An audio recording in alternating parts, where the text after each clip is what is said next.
Today's vlog is interesting because while I'm happy with the results that I'm about to show you, it does kind of mean that everything I did for the last couple of days is now tossed out, like it's garbage. Or, as I like to say it, those vlogs are all about all the ways not to score trashy messes in a game. The day began a little frustratingly, though, because I had to open Unity, and that took forever. Anyways, I have a new approach to consider, and that is by using the bounds of the trash to calculate the area of the bounds. So this, I've got a little gizmos thing here. Let's move this over here. So I've got two objects here with a couple cubes attached, and these cubes are just going to represent my garbage. The one on the left, I would say, is a very big mess because they're so spread apart, whereas this mess is not as big, but it's scoring significantly bigger because it has more area. It's got more length and width, right? I feel like this is not the right, it's still not the right way to score it because a lot of times the garbage does pour, in a straight-ish line. But if he gets lots of distance, I want that to count. Whereas if it clumps together, like this, this is not, I would not call this a very big mess, and yet it's almost 6 square meters, right? And this one is only 3 square meters. So area is not the right way, although it is very performant, and that much I do like. Okay, I figured something out. Now, what I'm doing is I am drawing a line. So we're still calculating the center of all the bounds.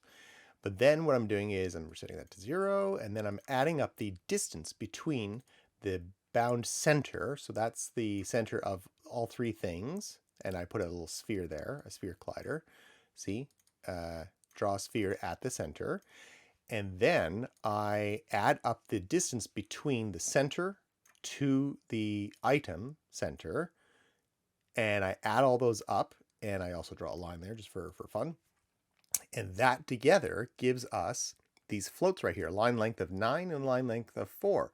Now, when you look at this right here, this, I move this around, it's getting tidier, and the number is indeed getting smaller. If I make it bigger, I would call this a big mess. But this one right here, where we've got the objects like very narrow, but super far apart, that's a much bigger score. Whereas before, the area of this might be smaller. And if I do this right here, then it's quite a bit bigger. So I think I have a new scoring system. Okay, so I've moved that code into what's called a mess sensor now, and I'm gonna zoom out a bit, and we're gonna go knock over this bin. And that is a spread from center is 27. And actually, come to think of it, there's probably trash still inside the bin. Yeah, so it's actually not counting that. So let's get that out there. And of course, you can see, yeah, we're at 30, getting bigger and bigger. That's a pretty cool mess. Now let me spread it out some more and see. 37, 40.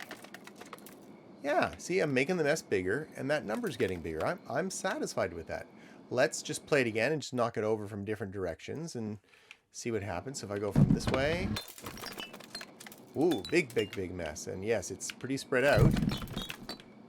Oh, why has it gone from 80 to 50? That's a bit curious. It could be because the center is moving.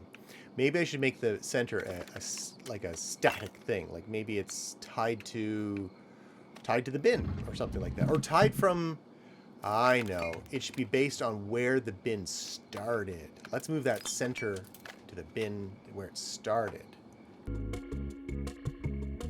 Okay, I've added the variable of origin of mess. It gets set when it becomes enabled, and now it's calculating that instead. Let's give this a try. Boom. That's 93. Growing bigger mess.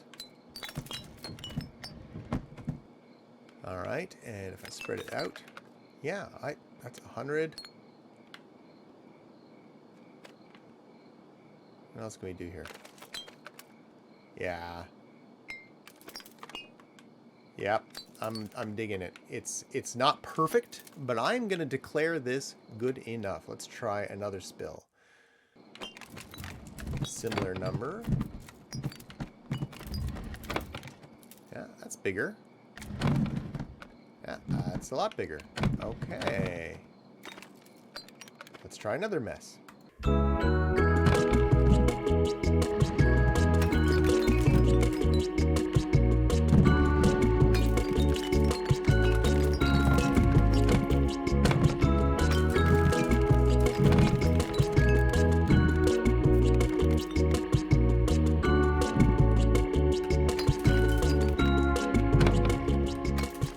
This is pretty satisfying. I gotta say, this feels good. I like how the score is working. Really what's left for me now is to plug it into the UI and let it add up and all that kind of stuff. Pretty simple stuff. As for where the score should appear, I'm gonna miss seeing the score floating up like I used to, like if you see it in the demo. See, there's something really satisfying about seeing those numbers floating up. Maybe I just don't care. Maybe I'm overthinking that.